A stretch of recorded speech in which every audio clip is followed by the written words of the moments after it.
লেখা আছে, দাও তো তোমাকে দেয়া হবে। হালেলুয়া।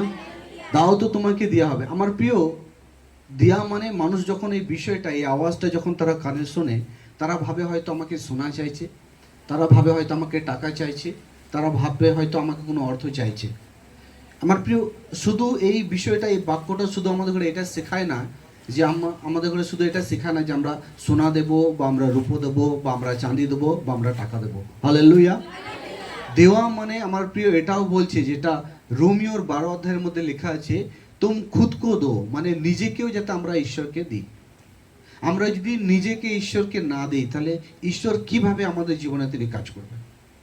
যদি আমরা নিজে যদি সবসময় যদি আমরা সরে যাই, আমরা প্রভুর কাছ থেকে যদি সরে যাই, তাহলে প্রভু কি করে কাজ করবে?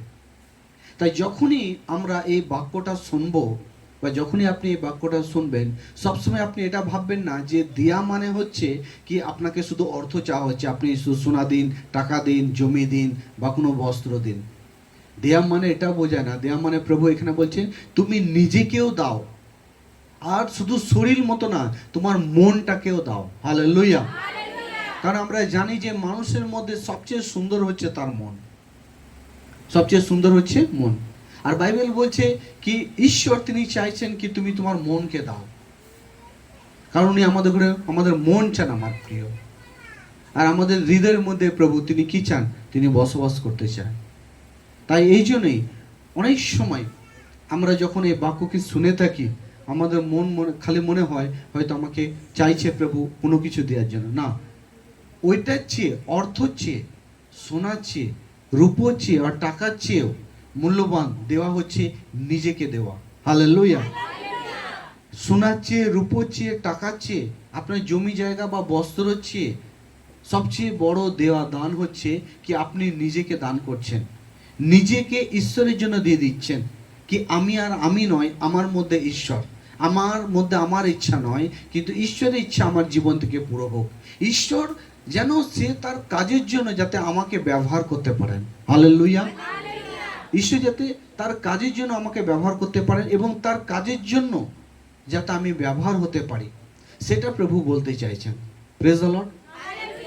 অনেক সময় যদি আমরা আমাদের বুদ্ধিকেও দিয়ে দিই, আমাদের চিন্তাধারাকেও দিয়ে দিই, তাহলে ঈশ্বর সে তার বুদ্ধি দিয়ে তিনি কি করবেন? পরিচালনা করবেন। আর যদি আমরা আমাদের বুদ্ধিকেও যদি সরিয়ে দিই, তাহলে আমাদের বুদ্ধিকে নিয়ে যদি চলাফেরা করি, তাহলে ঈশ্বর তার বুদ্ধি নিয়ে কাজ করতে পারবেন না। তাই প্রভু বলছেন কি मैंने तुझे জীবন দিয়ে দিয়া है, तुम জানো क्या करोगे। মানে প্রভু বলতে আমি তোমাকে অনন্ত জীবন দিয়ে দিয়েছি, কিন্তু তুমি জানো এবার তুমি সেটা কি করবে।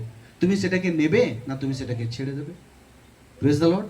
তাই তাই দেয়া মানে আমার প্রিয় এটাই নয় কি, দেয়া মানে এটাই নয় যে আপনি কোনো কিছু দান করছেন। দেয়া মানে হচ্ছে এটা যে প্রভু সর্বপ্রথমে চাইছেন কি তুমি এসো আমার কাছে। হালেলুয়া। তুমি এসো আমার কাছে।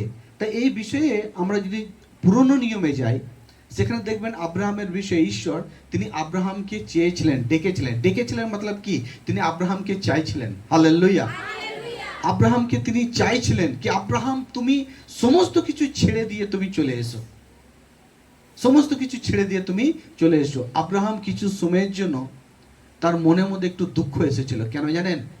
কারণ আব্রাহামের বাপ ছিলেন, তিনি তার বাবাকে ছাড়তে চাইছিলেন না। কিন্তু ঈশ্বর আব্রাহামকে তিনি বললেন তুমি আকাশের দিকে তাকাও, কত তারা দেখো, কত তারা দেখো, আমি এরকম বংশধর করব, আর তুমি এই সমস্ত বংশধরের তুমি কি হবে? পিতা হবে। হালেলুয়া।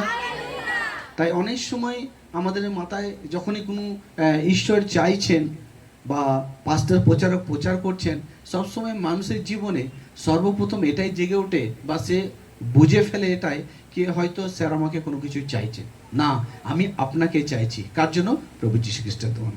ঈশ্বরের এই বাক্যের দ্বারা আপনাকে আশীর্বাদ করুন। আমেন।